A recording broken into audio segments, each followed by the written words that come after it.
Chapter 201 Subtle Threats. In the room where the Asperian government was providing information as to what had happened, most of the reporters in the conference couldn't help but feel sorry for Asperia after hearing the truth. Meanwhile, the guide who had been informing them about the events from last night looked at the reporters with conviction after a deep moment of pause. As a nation committed to peace and cooperation, we never intended, nor did we seek for any confrontation with our neighbor, Eden.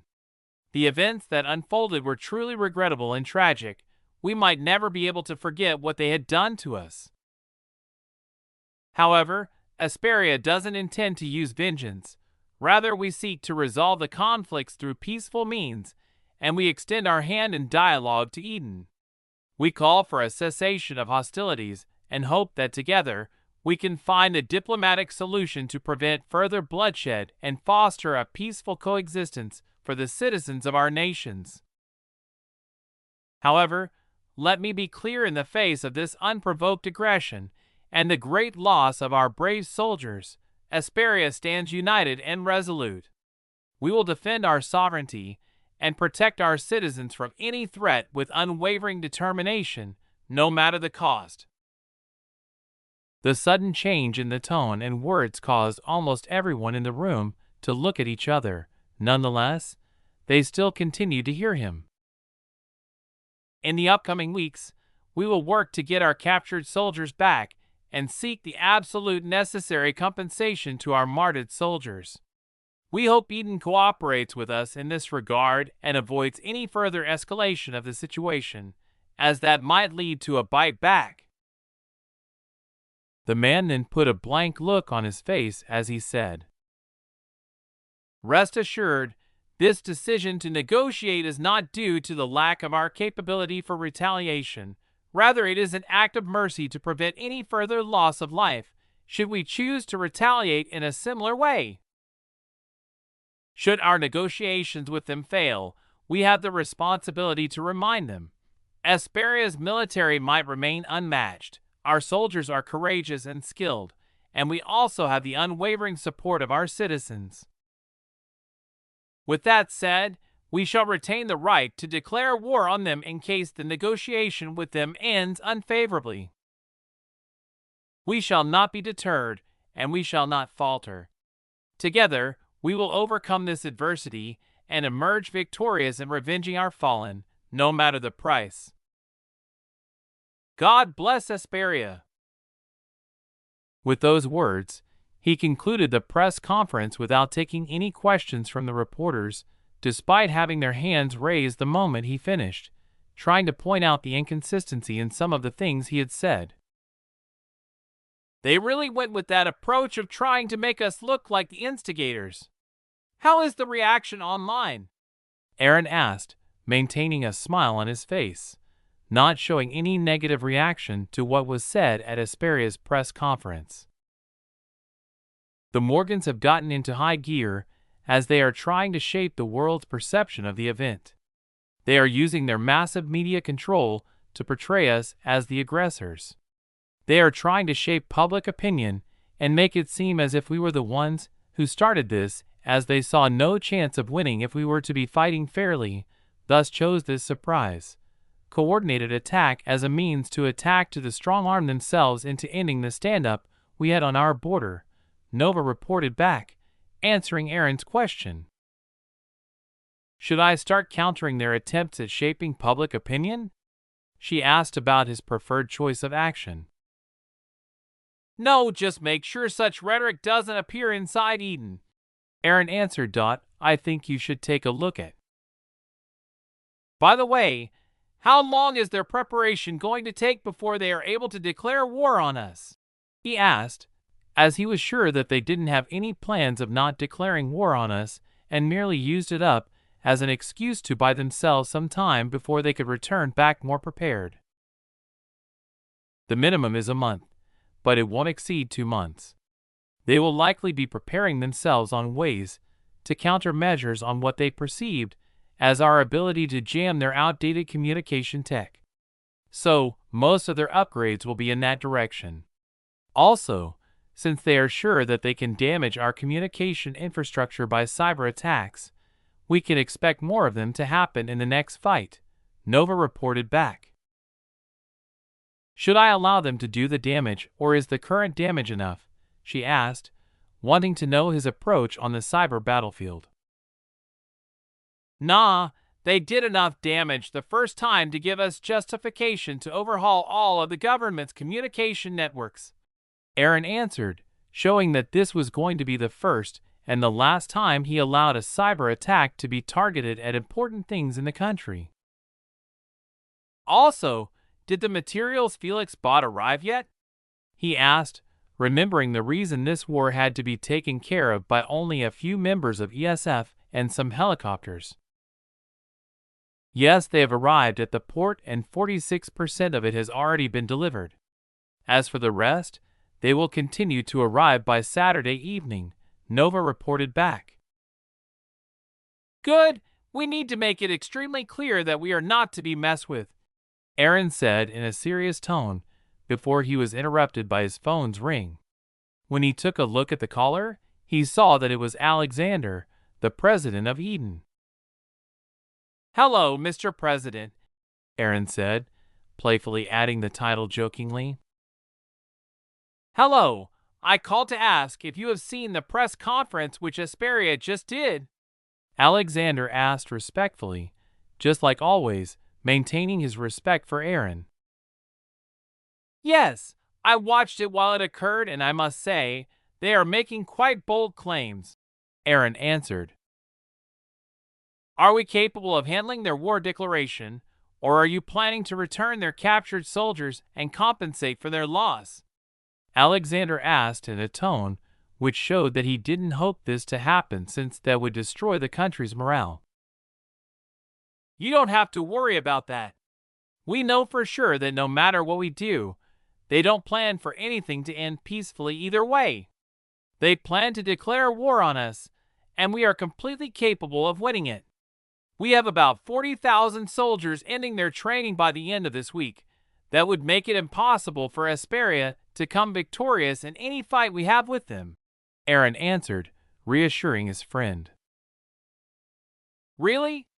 Alexander exclaimed in surprise, knowing that although Aaron would joke sometimes with him, his jokes would always be backed up with action if push comes to shove. Yes, as for how, John will be visiting you soon to brief you on everything. So, don't worry about such matters and continue to encourage the citizens to join their effort in strengthening the country, both in construction and military, Aaron said. Also, how do you plan to refute their accusation of us attacking them without any warnings? Alexander asked. Our spokesperson will be holding a press conference soon, coming up with evidence showing that we did warn them and even give them enough time to change course. When they didn't, we took necessary actions to protect our territory on both the sea and land by firing at them for trespassing, Aaron answered and shortly added. More details will be sent to you in a few minutes by the Minister of Defense, dumping all the responsibility to John, who was both the general and the Minister of Defense of the country, with no term limit for his position, and could only be removed or replaced by Aaron's approval. Oh, that's good then, Alexander said after hearing his response, and continued having conversations with him on different topics, which were not in the least related to the ongoing war. Since Aaron had promised to solve this issue, he completely trusted him, and was awaiting for John's meeting to know of the details. Chapter 202 Eden's Response I. A few hours after Asperia's press conference concluded, Eden held a press conference of its own too. Although Aaron had told Nova to not intervene except for Eden, he had meant in cyberspace, leaving Alexander free to do whatever he, John, and Athena could come up during their meeting. This time, however, unlike the last press conferences of the two nations, the only difference here being the fact that it was Alexander, the president of Eden, who would be speaking and not some representative of the government. Usually, the press conference in the presidential palace would have been carried out inside a press room which was large enough to accommodate more than 50 reporters along with their recording equipments. However, due to the large influx of reporters today, their equipments were restricted from entry, allowing only the reporter themselves to enter the conference. As for the footage of the press conference, everything regarding that would be provided to all the channels who requested it, since it was being recorded by the latest equipment owned by the government bought for their commercial use. Alexander, wearing very stylish-looking glasses, walked into the room while accompanied behind by John, the general of Ares, who was closely followed by their spokespersons from the two offices and a few high-level members of the government trailing behind them as they immediately spread, standing in a straight line behind the podium, which at the moment carried Eden's president's emblem, meaning that it would be the president who will be addressing the conference first. As he stepped onto the podium, Alexander adjusted his glasses and turned his gaze to the more than 50 reporters in the room who had quieted themselves to let him start his announcement as early as possible. With a slight smile on his face, he started addressing his speech to all of them. "Good evening, everyone." At the start of his speech, he simply greeted and then continued. "First, I would like to apologize for such an abrupt press conference, but our fellows on the other side of the border did something that required us to make this abrupt conference to make sure that no more misconceptions are spread among everyone and turn us into the bad guys. So, this press conference is going to be spending most of the time refuting what they had claimed during their press conference." He looked around at the people and added, "Of course, with the valid proofs." He then paused for a moment while the screen beside him was powered on and started showing CCTV footage. The footage played on the screen behind showed that it was captured at night, and instead of a color footage, the footage was infrared, albeit a pretty high-quality one. For the first few seconds of the footage, nothing seemed to happen as the screen displayed the uneventful environment where the camera was recording. However, the reporters and watchers of the press conference knew exactly what this footage was for. On the top left corner of the screen, it displayed a date of today, immediately after midnight, indicating that it had something to do with the war. After a few seconds of continuous nothingness, the screen suddenly turned white, followed by the shake of the video before it returned to normal, but this time it showed a very different environment. The place which the CCTV had been recording had been completely altered, leaving behind a massive crater, clearly indicating that it has been struck by an artillery shell. The footage was followed by the shaking a few more times at indifferent intervals before the video file came to a conclusion, returning the screen to black before it was followed by Alexander, who resumed his speaking.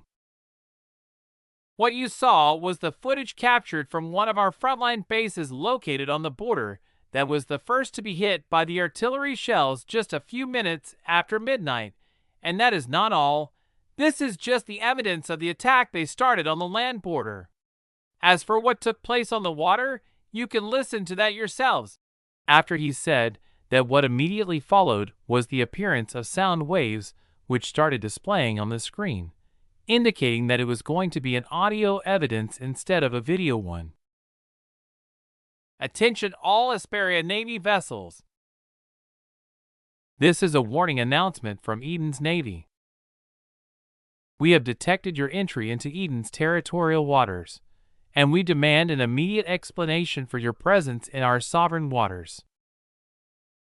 We are closely monitoring your movements, and any provocative or hostile actions will be met with a firm and decisive response. I think you should take a look at. In the interest of de-escalation and maintaining regional peace, we urge you to identify yourselves and your purpose for being I."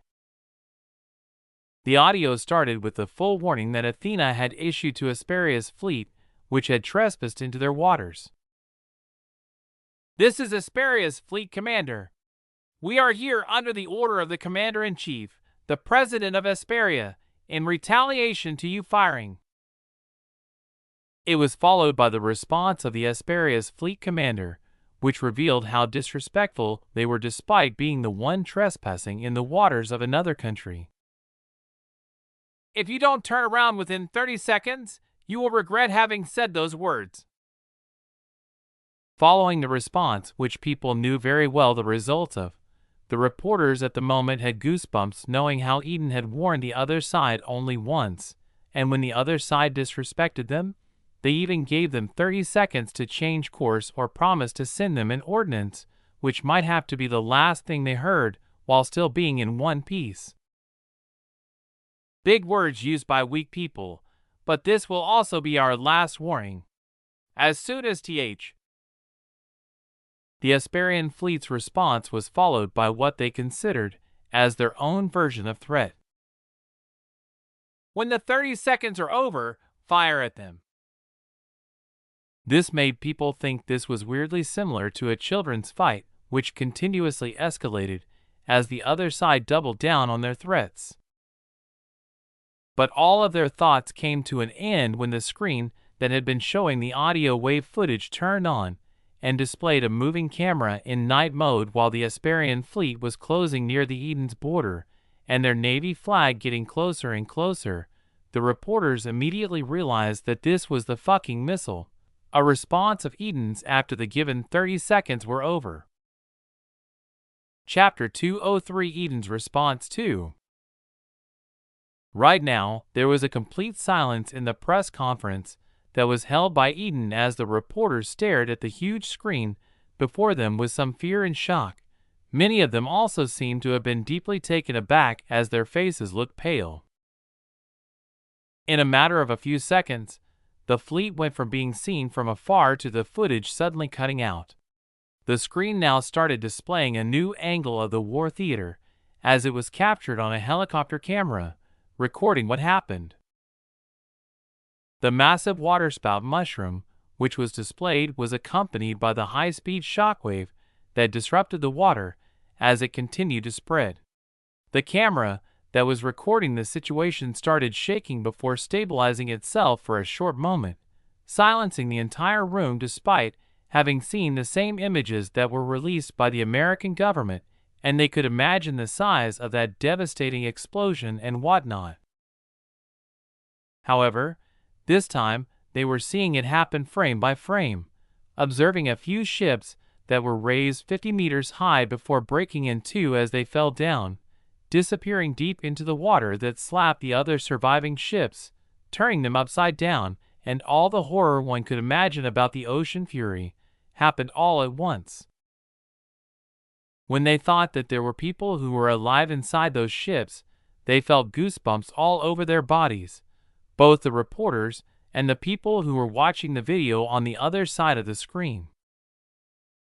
As the footage came to a conclusion, the screen returned to its default black while Alexander continued his speech.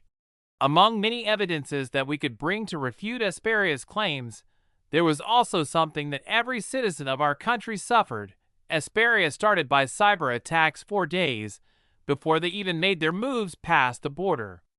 Our citizens can bear witness to it since most of the people had their internet slowed down to almost a halt, while we had most of our government websites shut down from their DDoS attacks. Which now, thanks to them for revealing the weaknesses on our side, we have now reached an agreement with Connect to revamp the entire country's internet infrastructure along with the government systems, which would start immediately from next week. He paused for a moment as the expression on his face got a little darker before he continued with his speech. Despite all of these evidences, the other side has the audacity to accuse us of being the ones who started the fight, portraying us as the bad guys, and even sending subtle threats of declaring war on us. His way of speech changed very quickly, going from his calm demeanor to an obvious anger, as he emphasized on his ending sentence while gritting his teeth. Bam! He startled the reporters by hitting the podium where papers would usually be placed. However, at the moment, there were none of them. His hand indicated that he was angered by the situation as he said, Did they think that such petty threats will make us return their captured soldiers without taking compensation for the damage they inflicted on our infrastructures, just because they threaten us with a declaration of war? I think you should take a look at. If that is what they are relying on, they can continue dreaming. Thank you for your time, he said, immediately leaving the podium and the room as he rubbed the sweat that had accumulated in his hands due to his anger. His place was immediately taken by John, who immediately commenced his speech as that was what he was advised to do by Athena, who was the mastermind behind all of the things that happened during the press conference. John's speech was a little bit tame, carrying with it the confidence and dignity of a general compared to what the people now thought as an emotional president who loved his country, giving its people more assurance on his capability of keeping the country safe. His speech had nothing to do about more threats or similar things, but he was just talking about the conditions of the prisoners, informing them that they were safe and were being treated according to the international treaties, facing no torture or such things, assuring their family members in the other country. At the same time, he followed by giving the conditions for the release of the captured soldiers to Hesperia, starting the first round of negotiation publicly by stating their demands, which were not too outreaching, except for one which they wanted the whole island that they shared the land border with Hesperia to be handed off to them, effectively turning Eden and Hesperia into nations having only water borders with each other. Many people saw this as an extreme overreach.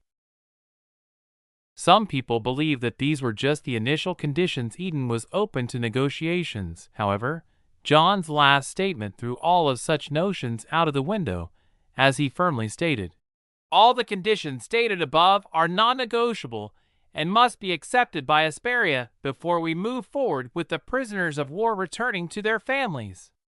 This is what is deemed as enough compensation for their abrupt action of conspiring to attack a nation without any reasoning behind it."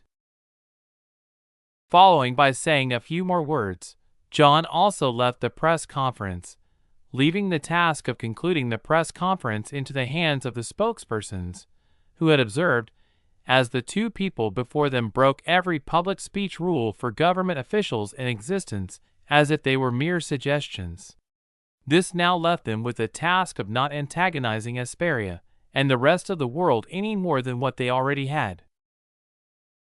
However, the bullet had already left the chamber, and the reaction to the press conference was massive as the explosion footage and the radio communication continued circulating in social media, scaring the shit out of some people and incurring the curiosity of others who wondered which bomb in existence could carry such a heavy punch and could even be delivered with a booster and was on sale for Eden to buy, dismissing the idea that it was custom made completely away from their minds. Chapter 2:0 For the world's reaction. This new piece of news, which included Eden's press meeting stating the truth and their conditions for sending back the soldiers of Hesperia, was immediately fanned by the news agencies that continuously kept releasing article after article with headlines that attracted people's attention to the situation even more. At breaking news alert, explosive audio evidence surfaces in the Eden-Hesperia conflict. Watch the shocking footage of the missile attack on the Hesperian fleet. Tensions escalate as Eden demands full control of the shared island border. #breaking news #world conflict. At Analytical Insight, Eden's bold move demands complete control of the island border. But will Hesperia accept these non-negotiable terms? The footage of the attack leaves us horrified. Where does this conflict go from here? #geopolitics #war on water. At Military Insider, that missile strike was next level. The power and precision displayed by it is unparalleled. Speculations arise on the weapon's origin and its potential suppliers. Questions abound. #advanced military tech #warfare evolution. At CNN News, strong words from Eden's president, Alexander Will Asperia yield to their demands? Negotiations seem tense, and world leaders are closely watching. Hashtag international relations, hashtag diplomacy in crisis. At Curious Citizen, what kind of missile caused such a massive explosion? This raises concerns about the accessibility of such powerful weapons. The world needs stricter arms control regulations. Hashtag arms proliferation, hashtag global security.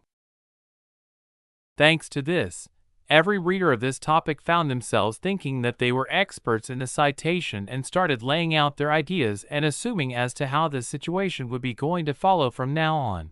Some even coming up with good assumptions. Some completely got deviated and entered the realm of science fiction. At History Buff 101, tensions between nations are nothing new. Let's take a deep breath and reflect on historical conflicts that eventually led to peaceful resolutions. Will Eden and Asperia find their own Cold War détente?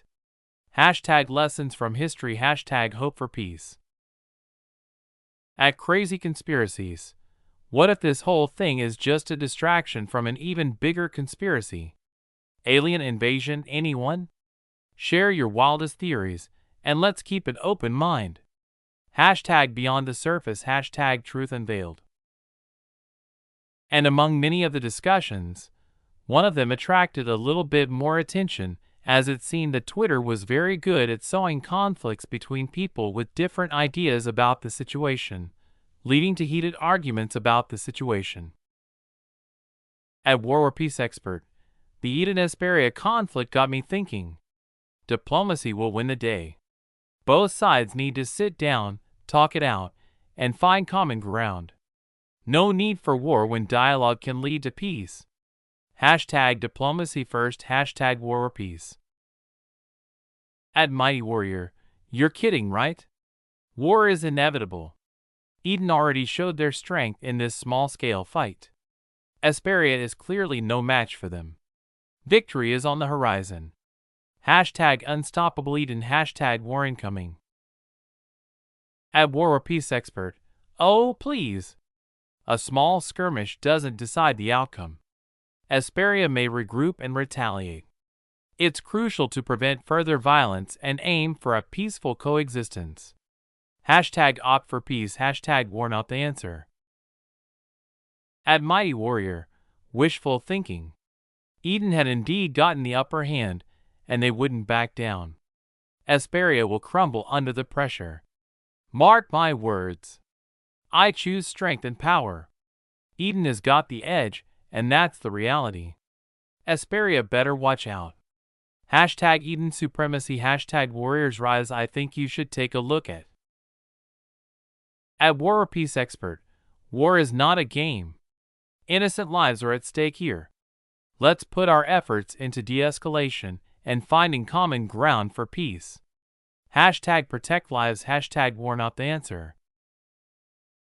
While most of the online netizens were discussing the events that had occurred one after another, but at the same time, inside the Earth 2.0, soldiers could be seen engaged in a war against a country that possessed more advanced technology compared to them, and they were having their asses handed to them by their enemies.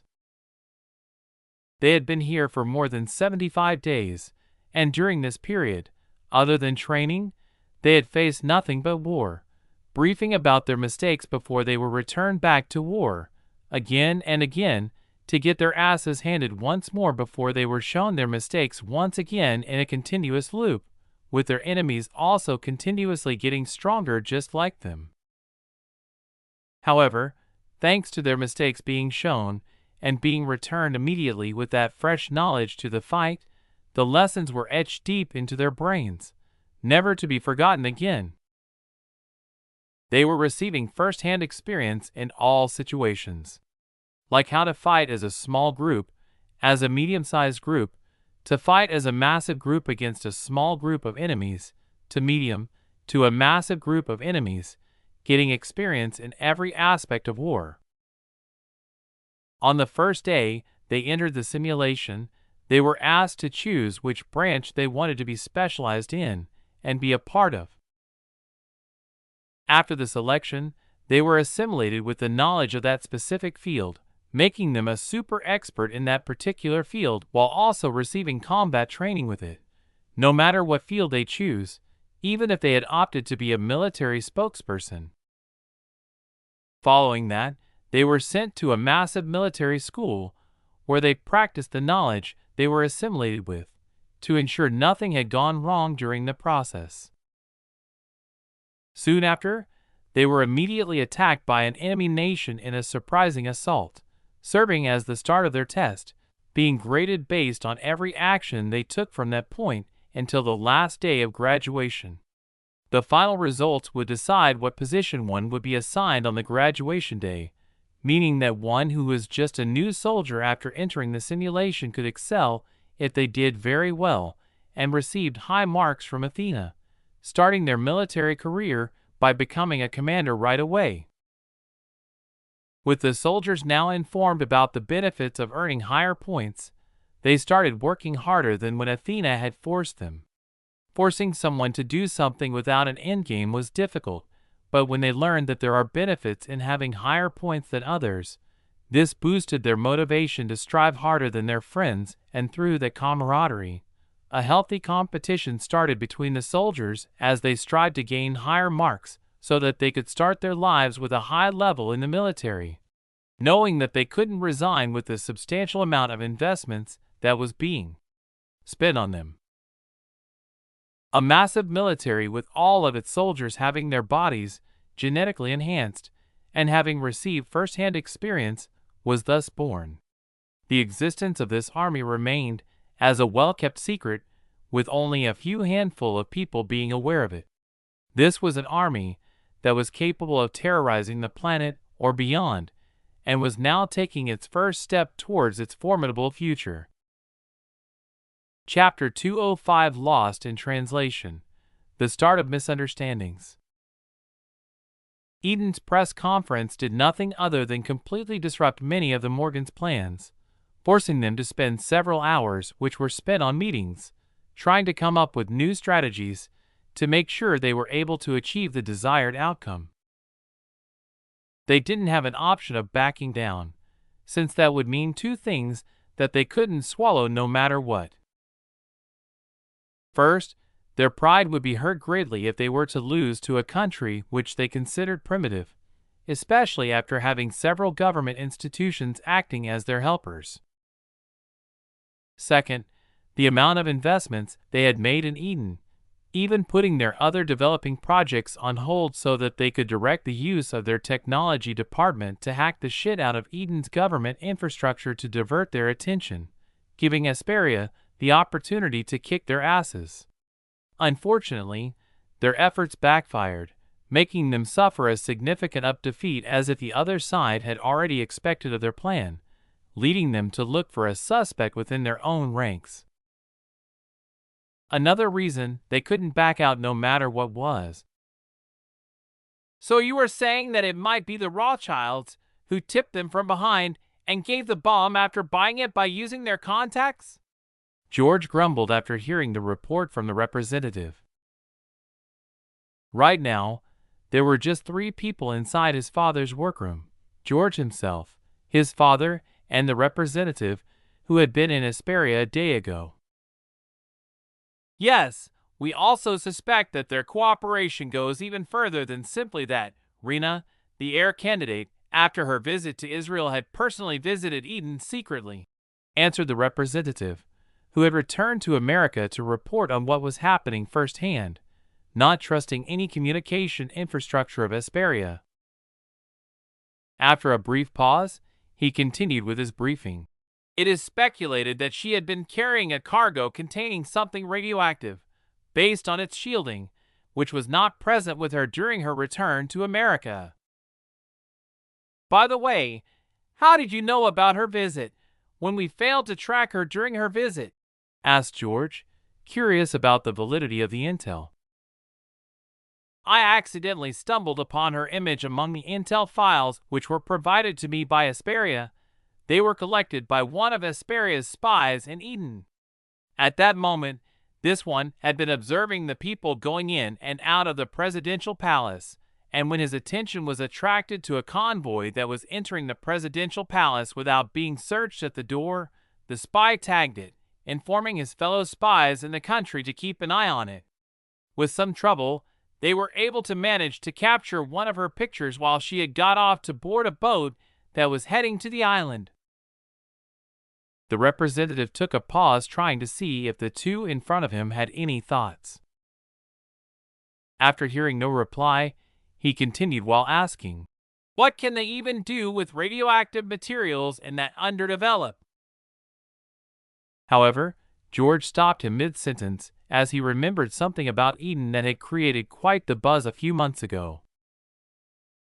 "The brown clouds," George explained, similar to a scientist who had experienced a eureka moment before he continued, saying, "They must be doing something with what the cargo she had brought to them during her visit."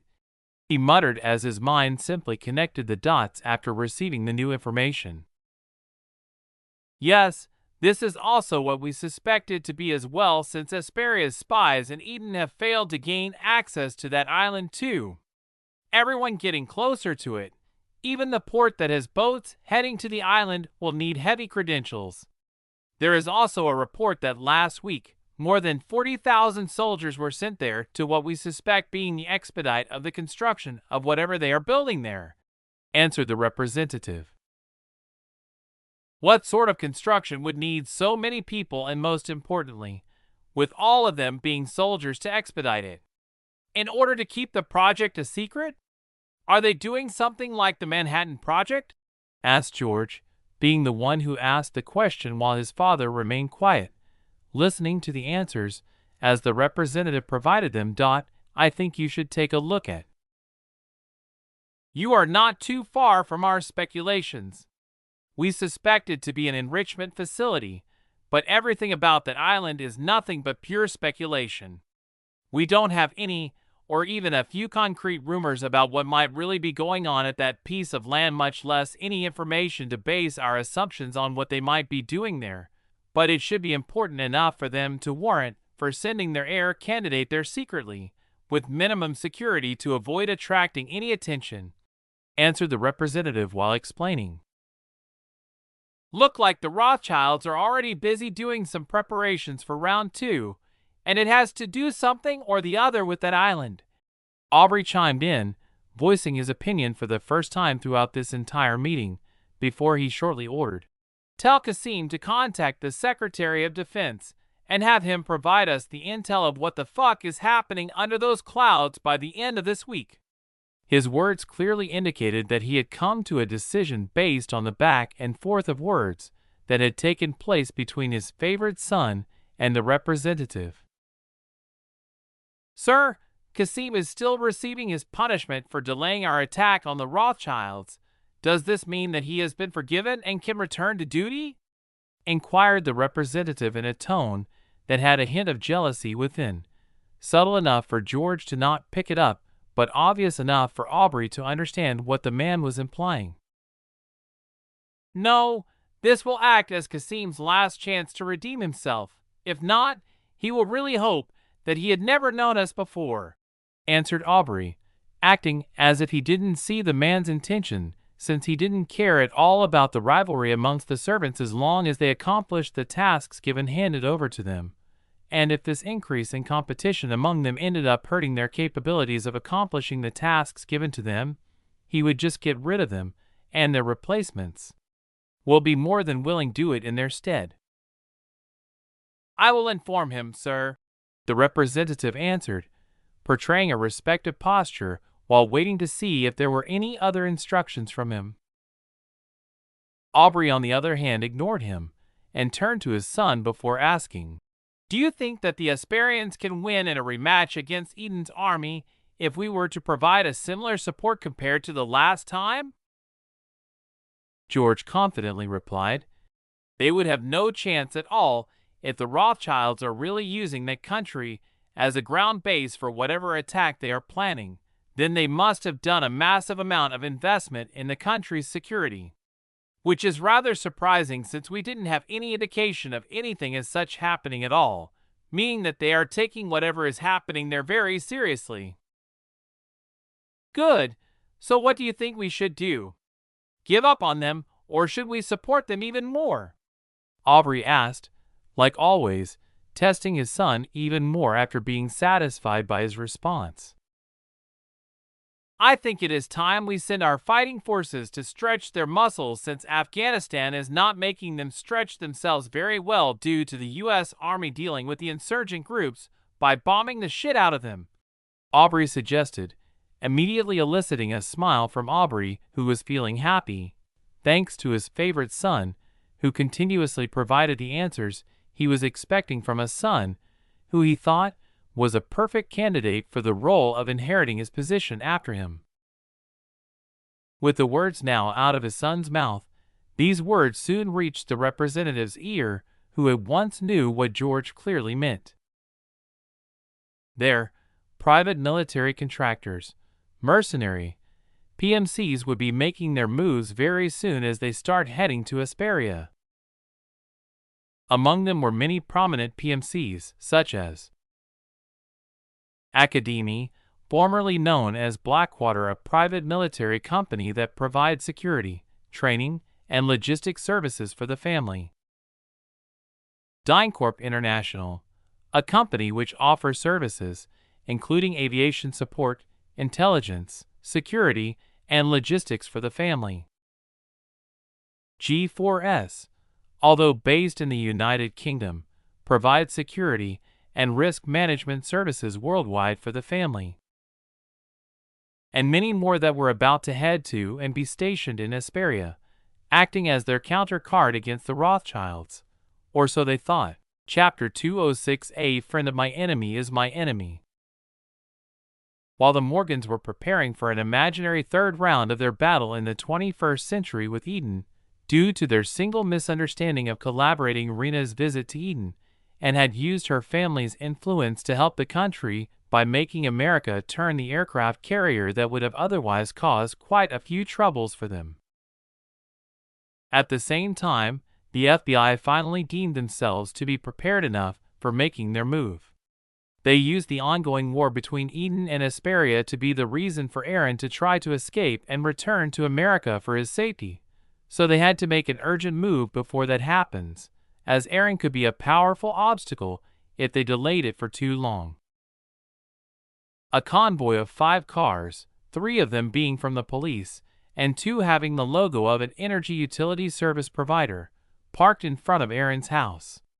A group of people started coming out of the cars, with police officers armed with weapons and bulletproof vests.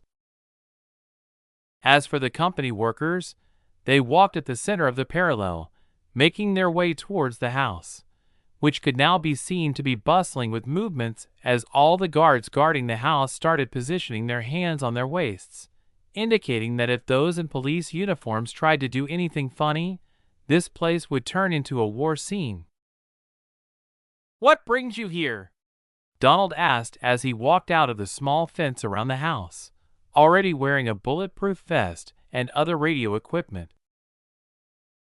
"We are here under the judge's approval to cordon the house for containing a machine that is deemed to be dangerous for the neighbors and the grid," answered one of the workers as he handed Donald the paperwork detailing the judge's order.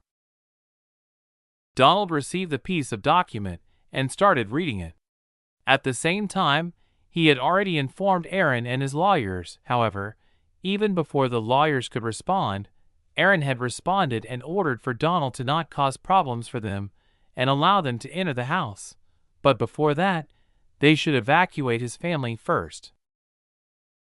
"You can enter the building, but before that, we have to evacuate our clients," Donald said. Right away, someone was about to disagree under the worry that they might be hiding something, but Donald continued with his statements. "A few male and female police officers can come with us as the clients pack their things and evacuate the premises, since the judge's order says that they have to evacuate the building until you find the cause for the problem anyway." "Sure," they accepted, and some of the workers released a few sighs of relief.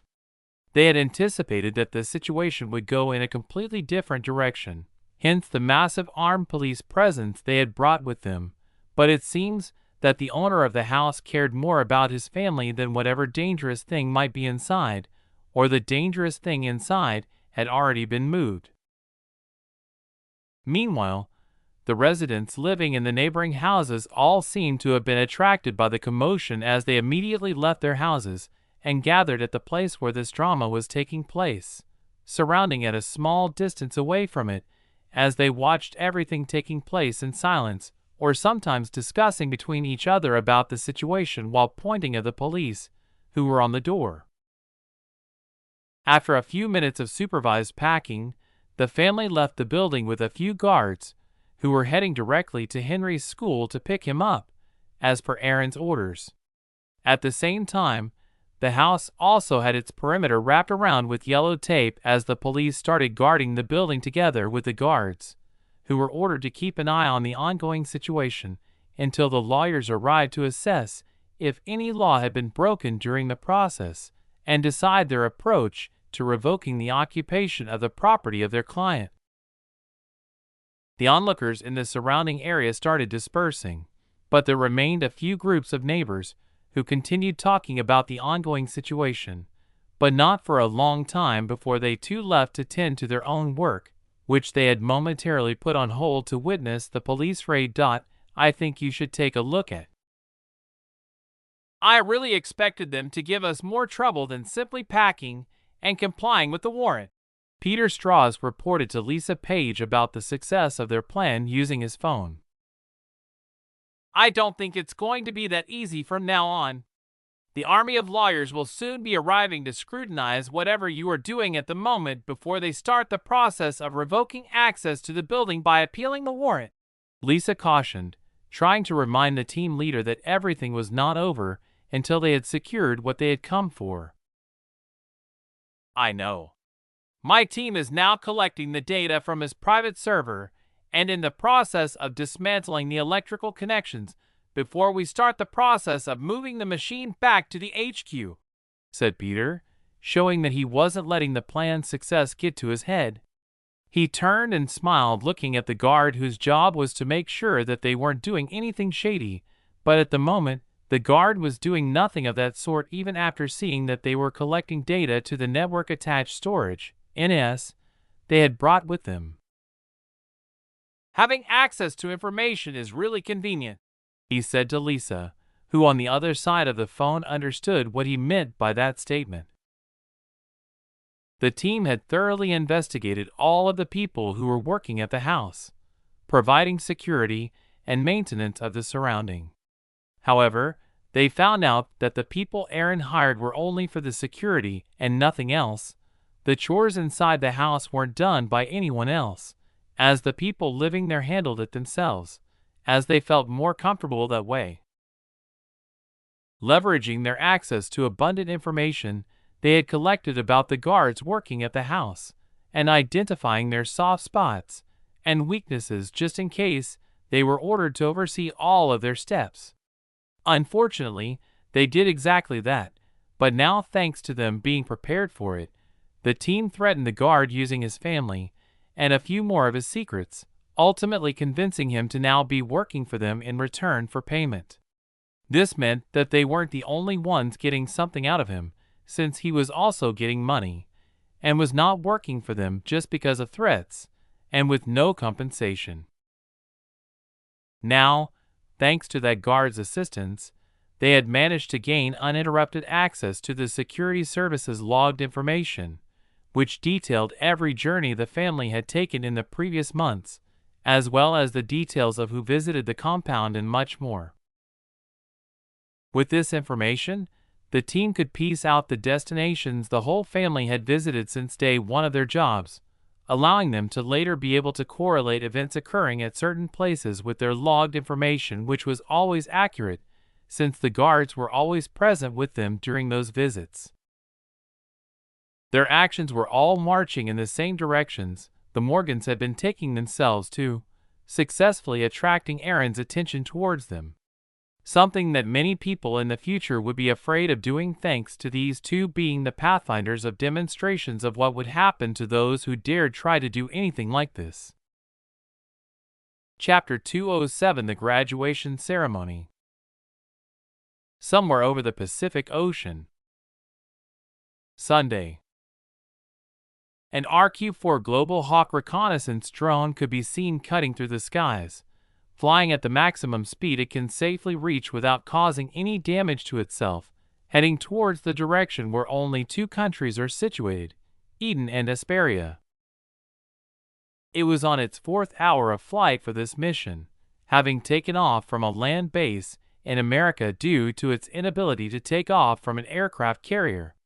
Nevertheless, because of its long-range endurance capabilities, that was sufficient enough for allowing it to go and collect intel while returning without having to worry about the risk of falling out of the sky, since it could handle a mission that could last for more than 36 hours. Not too far from it, there was an aircraft carrier that was acting as the commanding base of this mission. An E-2 Hawkeye, a squadron of fighter jets, and an airborne early warning and control AWNC aircraft took off from the aircraft carrier with the assistance of the steam catapult. It too was starting its mission to act as an early warning system for the Global Hawk, with the squadron acting as the guard for the E-2 that was keeping an eye on the reconnaissance aircraft just in case anyone in the targeted location discovered it and did anything that might pose any threat to the aircraft. The mission had started very well, and many people acting as the team members of the mission hoped that the mission would conclude well without any problems. Sir, the booking of the private plane has already been completed, and your family should be in the air in a matter of half an hour. However, since they don't have visas to come here, you will need to have someone from the migration department grant them entrance to the country, Nova reported to Aaron, who was reading the report he received from the Ares members who had been observing the whole raid by the FBI, who were acting as if they were employees from the utility company. Good. I will be personally welcoming them at the local airport. Inform Alexander about it, Aaron instructed, to which Nova immediately complied by sending the message to Alexander's glasses, who responded without any delay, assuring them that they can consider it done. He gave us the approval and will be sending us the official documents soon, Nova informed Aaron about the successful arrangements. Good. How many hours until the graduation ceremony? Aaron inquired after he remembered that today was Sunday, and it also marked as the final day for the soldiers in training to graduate. You still have a few more hours, while they still have a few more days to fight in the war before they are able to receive their final evaluation. I will inform you when you are required to log in to attend it, Nova added, receiving a nod of understanding from Aaron. His eyes raised in some astonishment as he continued reading the document that held information about Esperia's recent movements, which had been quite erratic since Eden's press conference, to which Esperia responded with one of their own. However, since they didn't have any counter-evidence, it ended up only being a press conference that was full of accusations with not a single piece of evidence to back them. I think you should take a look at. But at the same time, they also hinted about Eden doing something weird and mysterious activity on the island that had been covered with brown clouds for a few months, and was trying to divert the attention of some people away from them, putting pressure on Eden to do something big that would return these people's attention back to their fight once again, if whatever they were doing there was indeed a super secret. The silence in the room continued for a few more hours, until Nova reminded Aaron that he should start preparing himself for the graduation ceremony of the trainees. Aaron said nothing and simply closed his eyes, after which Nova immediately logged him into the VR, where he found himself already donning the uniform of the commander of the army, which he liked quite a lot since it made him look imposing and commanding. He was then teleported into a convoy that stood right at the entrance of the graduation compound, which was filled with an eerily silence, as if there was no one. The convoy then gradually made its way as it entered the silent stadium, where rows and rows of soldiers were arranged in groups of 40 by 40, who stood motionlessly like statues, only their eyes moving as they watched the convoy come to stop right after the entrance before all the cars in front and behind the generals left, leaving only the general's car, which immediately opened its sunroof, allowing Aaron to rise and stand through that opening. This immediately resulted in all the 40,000 soldiers adorned in ceremonial uniforms saluting at him in unison, as if they were being automatically controlled, but they were not. In fact, this was a result of the training they had received throughout these 3.5 months that they had spent here. And thanks to that, they felt respect and adoration towards the general that was now ingrained from the very depth of their subconscious. Aaron returned the salute, and by the time he put his hands down, he felt a sense of pride rising from the depth of his heart. He felt the worry of the safety of this place would also be soon removed from his heart, as in the upcoming days, Eden was going to become the safest country in the world. As he did so, the soldiers also lowered their salutes and returned to the attention position. The announcer, or the controller, or the MC of the event, who at this time was Athena, was present in her physical body, while also being donned in ceremonial military attire that perfectly complemented her beauty. She announced the commencement of the troop inspection, which was immediately followed by the start of the general's car as it drove a few meters away from the soldiers, who remained still as statues, turning only their heads to maintain their eyes on the general as he passed in front of them, with the military songs playing in the background, a result of the military band's hard work. This process took more than half an hour, as Aaron needed to pass in front of more than 40,000 soldiers, who for the whole time didn't even shake or move, earning Aaron satisfaction due to their remarkable discipline and composure throughout this time. The inspection was soon followed by Aaron giving a speech to the soldiers, which was pretty emotional for the soldiers, acknowledging their hard work and dedication. After this, they finally received the results of their hard work. Those who were appointed to different commanding positions were called forward to receive their appointment documents.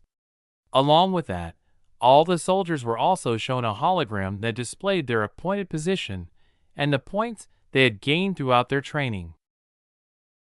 If they wanted any more details of their performances and why they had earned those points, they could access them later when they were handed the VR glasses after their graduation ceremony, after they had left the simulation pod and received their uniforms and other equipment tailored according to their own specializations. The ceremony continued with a flyby of the fighter jets, which the soldiers had fought alongside for a very long time as they endured the challenges together, instilling a bond between the soldiers and their military equipment. Chapter 208: The Angels. The newly graduated soldiers who had completed their training received their appointments and got off the pods, and had already cleaned themselves, and had already taken their places in their allotted rooms for having a rest, where they would be spending a week recuperating there, and the time would be even longer for those who would be responsible for doing security duty on the island, similar to how it had been done by the previous Ares members, who will be soon replaced by these already trained and high-level point achievers, taking their place since they will be going to take their training. But among these graduates, there were a few among them who were called by Athena before they could start resting due to the emergence of some urgent matter.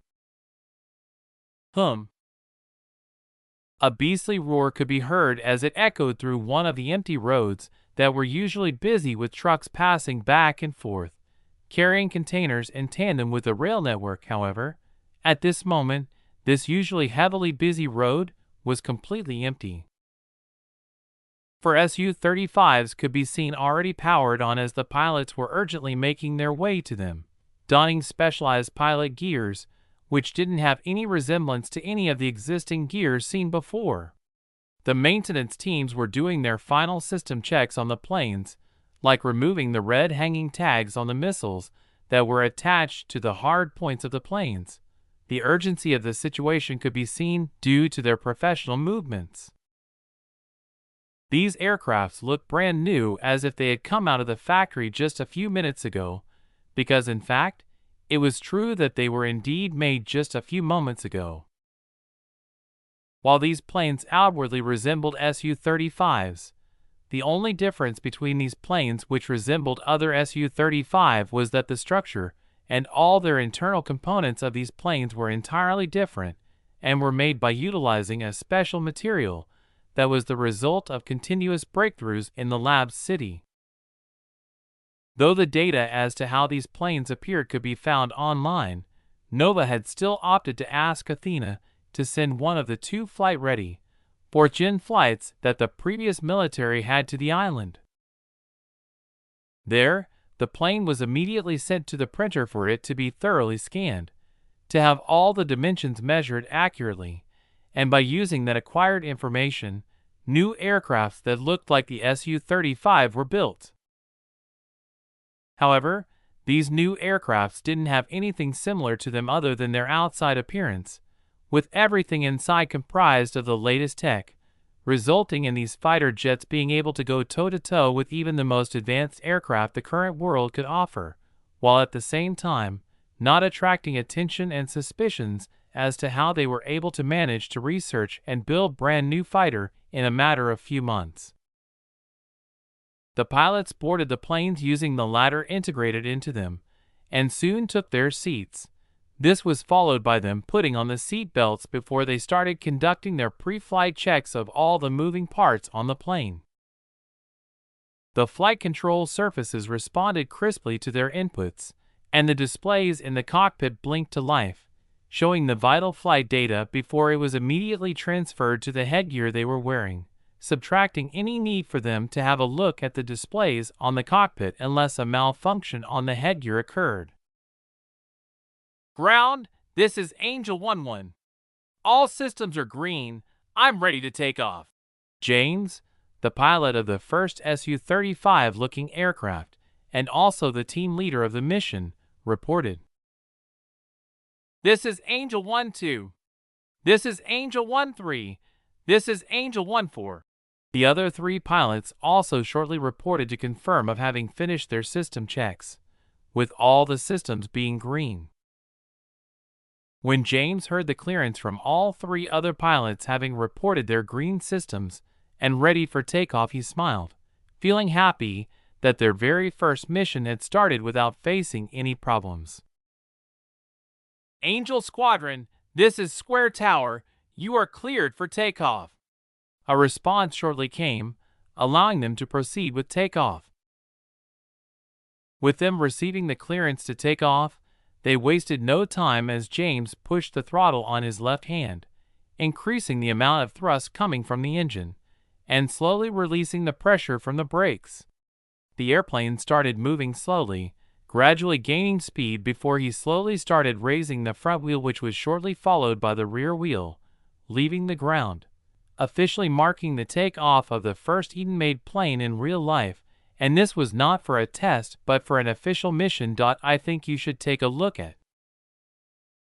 Closely behind him, the other 3 jets also had taken off within a few seconds of intervals, which was soon followed by them joining each other, flying side by side. The moment they rejoined each other side by side, James radioed in. Square Tower, this is Angel Squadron. Requesting clearance for Mission Vector. Angel Squadron, you are clear for Mission Vector. Godspeed, came the response from the tower. The squadron leader acknowledged the clearance and made a slight adjustment to the target they were heading to, the other 3 Su-35 following his lead seamlessly. Angel Squadron, this is the Air Operations Center. Intercept an unauthorized drone entering Eden's airspace. Escort it back to the international waters immediately. Came a tense communication the moment they started their mission vector. Angel 1-1, roger that. We'll intercept the intruder and redirect it. James responded, his voice reflecting his brimming confidence. In the vastness of the open sky, the Angel Squadron executed a series of precise maneuvers,